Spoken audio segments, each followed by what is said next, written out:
오늘 주신 하나님 말씀 구약 성경 에스겔 37장 1절에서 10절까지 말씀입니다.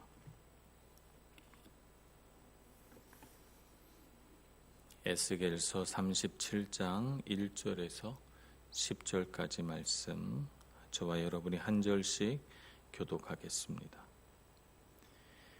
여호와께서 권능으로 내게 임재하시고 그의 영으로 나를 데리고 가서 골짜기 가운데 두셨는데 거기 뼈가 가득하더라.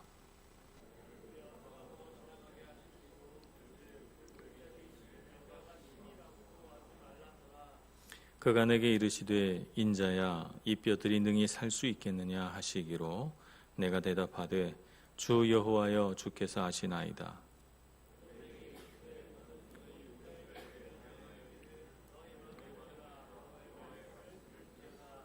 주 여호와께서 이 뼈들에게 이같이 말씀하시기를 내가 생기를 너희에게 들어가게 하리니 너희가 살아나리라.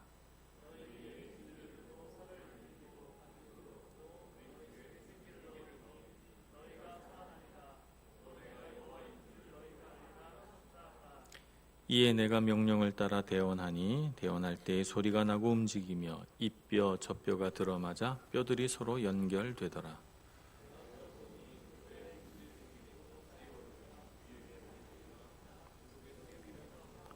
또 내게 이르시되 인자야 너는 생기를 향하여 대언하라. 생기에게 대언하여 이르기를 주 여호와께서 이같이 말씀하시기를 생기야 사방에서부터 와서 이 죽음을 당한 자에게 불어서 살아나게 하라 하셨다 하라. 이에 내가 그 명령대로 대언하였더니 생기가 그들에게 들어가매 그들이 곧 살아나서 일어나 서는데 극히 큰 군대더라. 아멘. 에스겔 37장은 흔히 마른 뼈 환상이라고 하는 이름으로 불려지는 에스겔이 본 환상에 관한 말씀입니다. 이 환상은 어떻게 보게 되는가 하면 오늘 에스겔서 37장 1절에서 보는 바와 같이 여호와께서 권능으로 임하시고 또 그의 영으로 에스겔을 이끌어 가기 때문에 일어난 일입니다. 하나님의 영이 에스겔을 어떤 한 장소로 데리고 갑니다. 그것이 실제 장소인지 아니면 그가 그냥 환상으로 보게 된 그의 환상 체험인지는 알 수 없으나 그가 무척이나 생생하게 경험한 것은 분명합니다. 그가 간 곳은 어떤 골짜기였는데 그 골짜기에는 마른 뼈들이 가득했습니다. 매우 아주 마른 뼈라고 되어 있으니까 죽은 지 오래된 사람들의 뼈라고 말할 수 있겠습니다. 보통 뼈는 땅 속에서 발견되는 것이 마땅한데 땅 위 지면에 이렇게 많은 뼈들이 흩어져 있으니까 아무도 매장해 주지 않은 채 대량 학살을 당해서 그냥 버려진 사람들의 뼈라고 말할 수가 있겠습니다.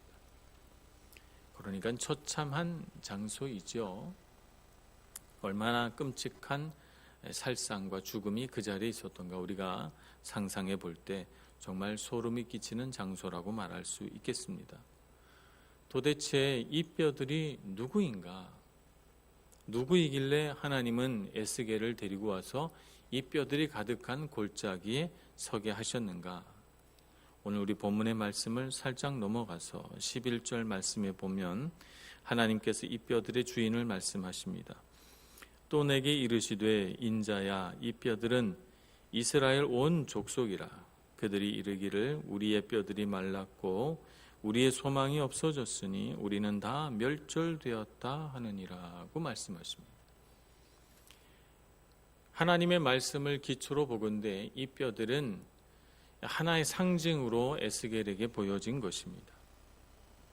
이 뼈들은 소망을 잃어버리고 아무 희망이 없이 살아가는 이스라엘 백성들을 말하는 것이고 그들이 살 소망이 끊어졌으므로 그들이 생각하기를 우리의 뼈들이 다 말랐다 이렇게 표현할 수밖에 없다는 것입니다. 사람이 인생을 살아갈 때에 육신이 살아있다고 다 살아있는 것이 아닙니다.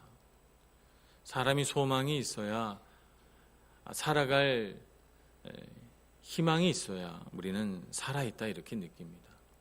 육신은 살아있으되 아무런 소망도 없고 살아갈 무슨 용기도 없을 때 우리는 살아있으나 살아있다고 느끼지 못하게 되는 것이죠. 이스라엘 백성들의 그런 마음이라는 것입니다. 에스겔 시대의 이스라엘 백성들은 바벨론 포로로 끌려갔습니다. 북쪽 이스라엘은 아수르에게 망하고 남쪽 유다는 그로부터 많은 세월이 흐른 뒤에 바벨론이라고 하는 나라에게 망해서 아수르에게 망한 북쪽 이스라엘 사람들은 아수르가 통치하던 그 시대에 그 전역으로 흩어져서 그들의 존재가 사라져 버렸고, 바벨론에게 포로로 사로잡혀간 이스라엘 백성들은 고향을 멀리 떠나 다시는 고향에 돌아갈 소망을 잃어버린 채 고향 땅 이스라엘과 예루살렘을 그리워하면서 살다가 그들의 마음의 모든 소망이 사라져서 마른 뼈같이 말라버렸다는 것입니다.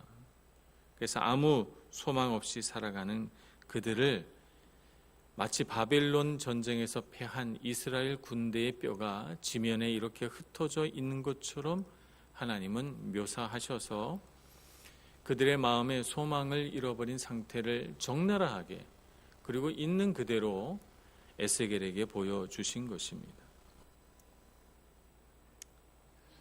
물론 하나님께서는 이 뼈들에게 생명을 주셔서 다 살아나게 하십니다. 우리가 말씀을 읽어본 바와 같이 우리가 하나님께서 주신 생명으로 살아나기 전에 우리가 엄연히 알아야 할 한 가지 사실이 있는데, 우리가 하나님이 없이 살면 마른 뼈와 같다는 사실입니다.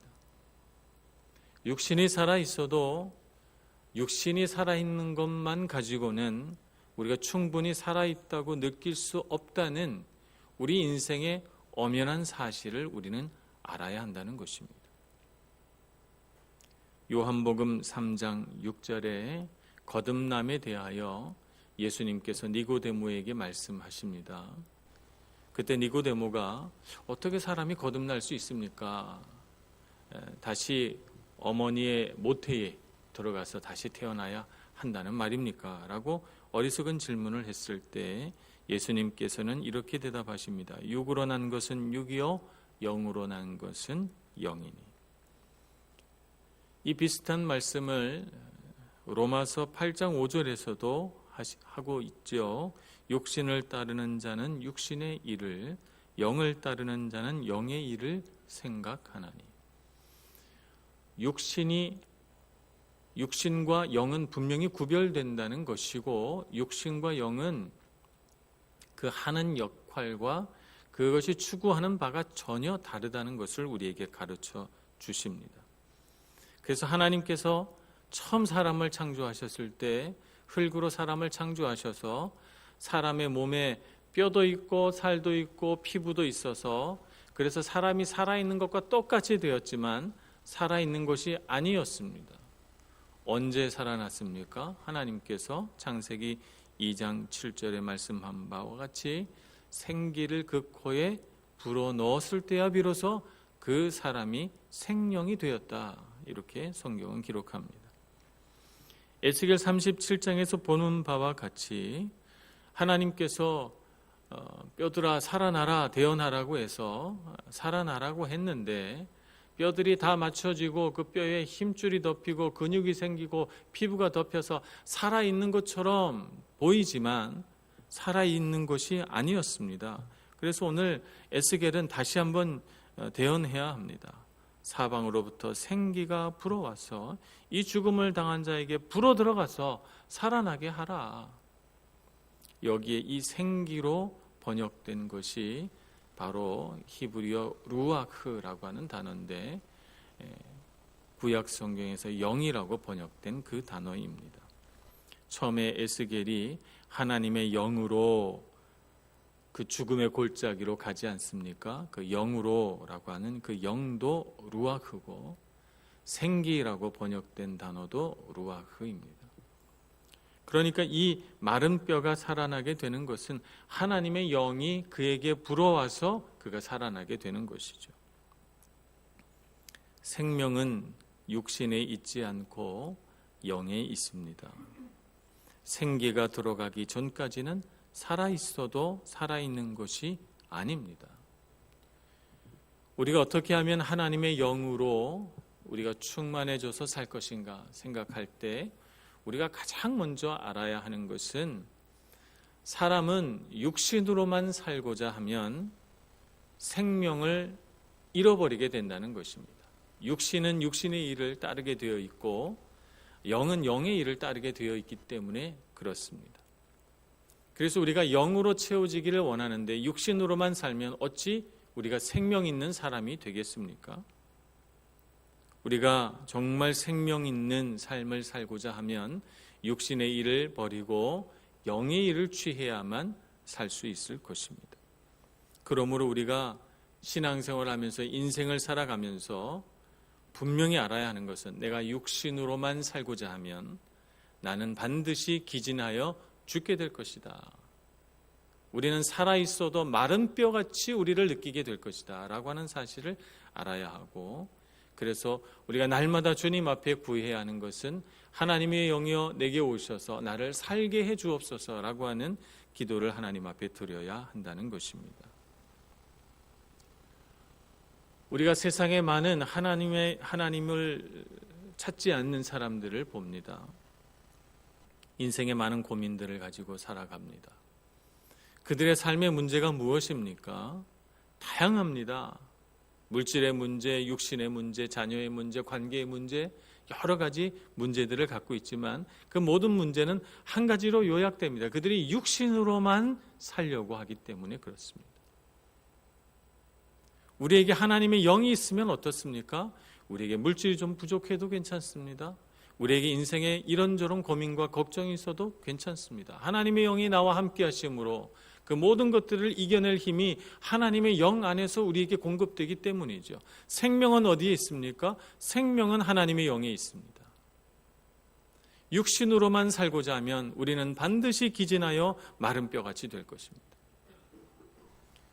올 한 해 우리가 하나님의 생명을 우리 마음과 우리 삶에 담고자 한다면 우리는 어떻게 살아야 되겠습니까? 성령으로 충만한 삶을 살아야 될 것입니다. 그러므로 우리가 육신으로만 살려고 해서는 안 되는구나 하는 것을 알아야 합니다. 사단이 나와서 예수님을 시험하고자 할 때 가장 먼저 시험한 것이 무엇입니까? 예수님이 육신으로만 살고자 하도록 유혹한 것입니다. 40일을 굶주리셨다는 것을 아시고 이 돌로 떡덩이가 되게 하라 이렇게 유혹을 하죠. 예수님께서는 분명히 대답하십니다. 사람이 떡으로만 살 것이 아니요 하나님의 입에서 나오는 모든 말씀으로 살 것이니라고 했습니다. 오늘 에스겔은 어떻게 이 뼈들을 살아나게 합니까? 하나님께서 대언하라 하신 말씀을 대언함으로 이 뼈들이 살아납니다.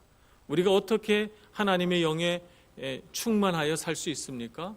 하나님께서 우리에게 주신 말씀이 그분의 영에서 나온 말씀인 줄 알고 하나님의 말씀으로 우리의 영을 채울 때 우리는 살아나게 되는 것입니다. 그러므로 우리 삶의 현실을 분명하게 깨닫고 내가 추구하려고 하는 육신의 삶보다는 하나님께서 우리에게 주시고자 하는 영적인 삶을 살아가고자 하는 여러분 모두가 되시기를 간절히 축원합니다. 근데 문제는 이 생명이 우리 마음대로 되지는 않는다는 것입니다. 생명의 주인은 하나님이시기 때문에 하나님의 주권에 속한 것이기 때문에 우리는 우리 마음대로 생명을 우리 안에 넣었다 빼냈다 할 수가 없습니다. 우리가 원한다고 원하는 때에 우리 그리스도의 영을 성령을 우리가 막 받고 그렇게 될 수가 없습니다. 주권은 주님께 있습니다. 오늘 에스겔을 마른 뼈가 가득한 골짜기로 데리고 가서 하나님은 그에게 이렇게 묻습니다. 3절 말씀, 인자야 이 뼈들이 능히 살 수 있겠느냐 이렇게 물어봅니다. 하나님의 이 질문은 에스겔이 어떻게 대답하는지 보고자 함입니다. 뼈가 어떻게 살 수 있겠습니까? 과학적으로, 논리적으로, 상식적으로 이 뼈들은 죽은 것이고 죽은 것은 절대 다시 살아날 수 없다는 것을 우리는 우리 삶에서 체험하고 삽니다. 그래서 하나님께서 에스겔에게 물으신 것은 이러한 자연 법칙을 주님께서 몰라서 묻는 것이 아닙니다. 에스겔이 어떻게 대답하는가 보기 위함입니다. 어떻게 대답했습니까? 에스겔이 대답하기를 주 여호와여 주께서 아시나이다. 생명을 살리는 일은 하나님 손에 있습니다. 하나님만 아십니다. 하나님만 하실 수 있습니다. 라고 고백하는 것입니다. 우리가 영으로 살기를 원하고 하나님의 영이 우리 안에 주어 주시는 그 생명을 얻기 원한다면 우리는 분명히 알아야 할 것이 생명은 주님께 있다는 것입니다. 하나님의 주권이라는 사실입니다. 그래서 우리는 주님의 주권 앞에 겸손히 서 있어야 합니다. 에스겔과 같이 말입니다. 하나님의 주권 앞에 겸손히 선다는 사실은 내가 무언가를 하려고 하는 나의 주권을 하나님 앞에 내려놓는다는 말입니다. 내 힘으로 내 생각대로 하려고 하면 하나님께서 우리 안에서 역사하실 수가 없습니다. 예수님을 뒤따르던 제자들이 어느 순간에 결정적으로 변했습니까? 사도행전 2장 오순절 성령 강림 사건으로 제자들이 완전히 변했습니다. 예수님께서 그들과 함께 하시고 그들을 가르치시고 그들과 함께 먹고 마시면서 살았던 그 공생의 기간 동안에 그들은 자신의 주권을 내려놓지 않았습니다. 예수님이 누구신지를 몰랐고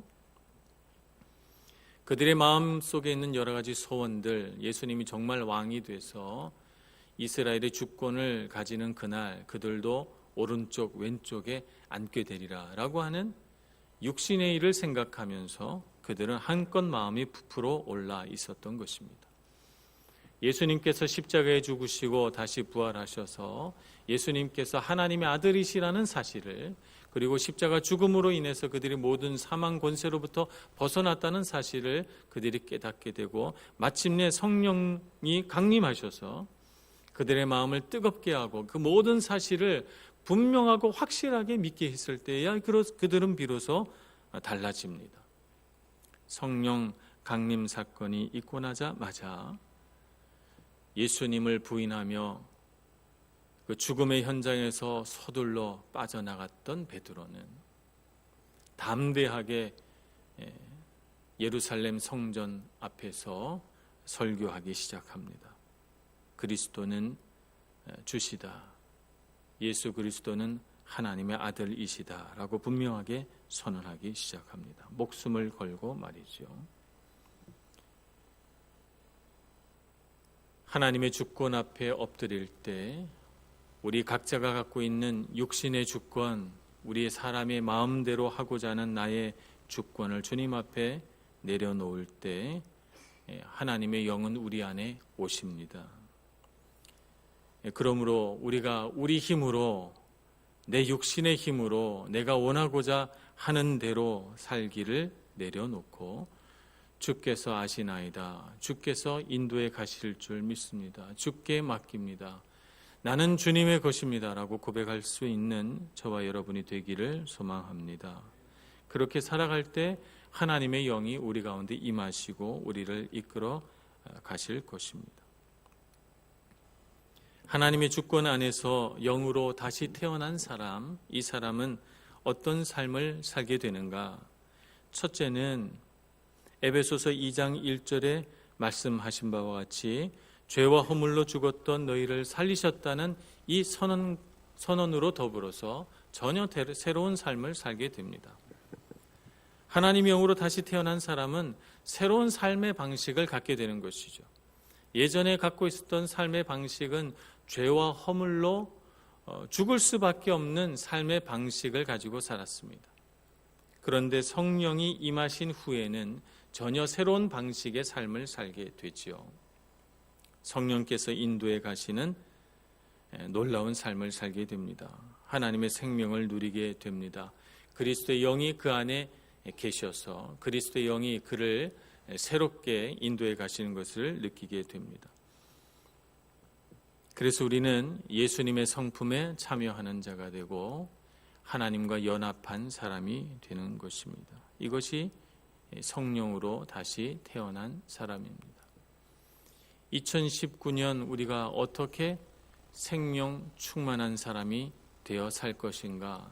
하나님의 영이 우리에게 임하셔서 예전에 살던 모든 삶의 방식, 나의 모든 사고방식과 내 모든 습관과 삶의 태도들을 바꾸어서 새로운 삶의 방식으로 나를 인도해 가실 때 우리는 생명이 가득한 삶을 살아가게 되는 것입니다. 그러므로 우리가 하나님 앞에 구해야 할 것은 하나님의 영을 우리에게 주셔서 우리 안에서 역사하시고 우리를 이끌어가게 하소서. 하나님의 영으로 거듭난 삶을 살게 주옵소서 기도해야 될 것입니다. 성령 충만한 삶이 바로 생명 가득한 삶인 것을 알고 하나님께 하나님의 영을 구해야 하는 것입니다. 성령 충만한 삶을 살게 되면 어떻게 살게 되는가? 하나님께서는 우리에게 은사를 주십니다. 그래서 그 은사대로 우리는 하나님의 놀라운 일들을 하게 됩니다. 우리 가정 안에서 또 우리의 기업 안에서 우리 교회에서 우리는 하나님께서 주신 은사대로 이 세상을 살게 됩니다. 하나님께서 주신 은사를 기뻐하고 그것을 사용하게 될 때 우리는 하나님께서 우리 안에서 역사하시는 것들을 깨닫게 됩니다. 위기의 순간에 우리가 꼭 필요한 어떤 일들을 하게 될 때 하나님 앞에 순종할 때 하나님의 영은 우리 안에 충만하게 임하셔서 그 은사를 가지고 놀랍게 사용할 수 있도록 우리를 이끌어 가십니다. 이것을 우리는 성령의 기름 부으심이다 이렇게 말합니다. 2019년을 바라보면서 우리 교회에 속한 모든 권속들은 다 이런 성령의 기름 부으심이 있기를 소원합니다. 우리가 각기 맡은 역할에서 또 우리가 맡은 사역 가운데서 성령의 기름 부으심이 분명히 나타나기를 소원합니다. 그래서 정말 뛰어난 사람이 되기를 원하고 그것이 내 힘으로가 아니라 내 지혜로가 아니라 성령 충만함으로 그렇게 해서 이전과 같이 내 힘으로 할 때와는 다르게 기쁨이 가득하고 감사가 넘치고 무슨 일을 하여도 다른 사람들보다 탁월한 능력을 발휘하게 되는 그런 사람이 되기를 소원하는 것입니다. 하나님의 영이 우리 안에 임하시면 그런 일들을 우리가 할 수 있습니다. 그러므로 우리가 우리 인생을 계획하면서 2019년 한 해 동안 이런 일이 있으면 좋겠다, 저런 일이 있으면 좋겠다 여러 가지를 계획하지만 정말 하나님 앞에서 본질적이고도 가장 중요한 것을 구하는 것은 하나님의 영을 구하는 것입니다. 하나님의 영을 구해서 그 하나님의 영이 나를 가득 채울 때 나의 모든 마른 것들이 다 생기가 생겨나게 되고 나는 소망 있게 되고 능력 있게 되어서 성령 충만한 삶을 살아가게 되고 그것이 내가 하는 모든 일 위에 성령의 기름 부으심으로 나타난다는 사실을 알고 우리가 하는 모든 일 위에 하나님의 영이 나를 이끌고 가도록 하나님의 영으로 나를 채워주시도록 기도할 수 있는 저와 여러분 되기를 소원합니다. 우리의 생명은 하나님의 영에 있습니다. 육신으로 살지 않고 영으로 살기로 하나님 앞에 고백하시고 결단하시고 주께 겸손히 구할 수 있는 여러분 되시기를 간절히 축원합니다. 기도하겠습니다. 자비로우신 하나님 아버지, 우리에게 주신 하나님의 영으로 말미암아 우리가 충만하게 되기를 소원합니다. 이전에 우리가 익숙하게 살아왔던 삶의 방식, 육신의 힘으로 살고 육신의 소망으로 살고 육신의 지혜로 살아가려고 했던 그 모든 어리석은 습관에서 벗어나게 해주시고 겸손히 하나님 앞에 엎드려 하나님의 영으로 살게 해달라고 간구할 수 있는 저희들 되게 하여 주옵소서. 하나님의 영이 있어야 우리가 생명 있는 사람이 되는 줄 압니다.